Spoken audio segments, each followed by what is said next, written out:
Під Новий рік є така властивість, що зазвичай всі дива збуваються. Сподіваюся, що у вас достатньо почуття гумору, щоб це сприймати.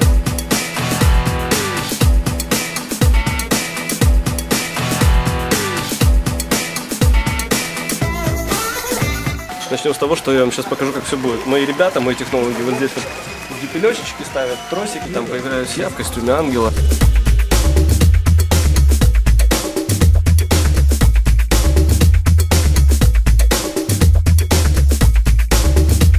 На паркет вийшли депутати і посадовці в парах з професійними танцюристами. Там розкладаються смачні салатики по тарілочках, різні інші приємні, позитивні речі відбуваються.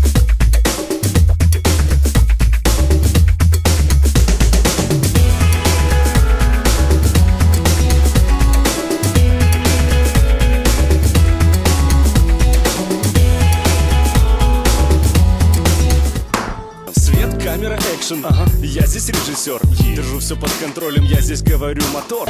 Стоп, у нас какой-то хаос получается. Давайте еще раз организованно. Давай ритм. И это как мы делаем, вот так мы делаем, это как мы делаем, вот так мы делаем вместе. Давайте. Делаем, это как мы делаем, вот так мы делаем. Ревайнд селектор, запускай музыку.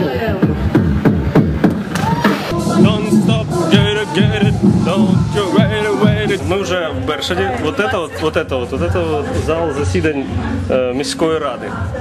Ми тут засідаємо як депутати, це наші депутатки. Это как мы делаем. Фух, вы устали уже? Спать пойдем?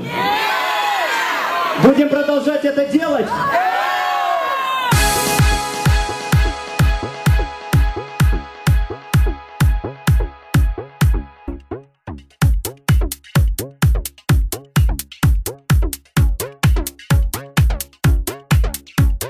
Ми відверто бажаємо вам, щоб ви святкували стільки, скільки ваша душа забажає. І головне, щоб на це вистачало коштів, ну і, звичайно, енергії.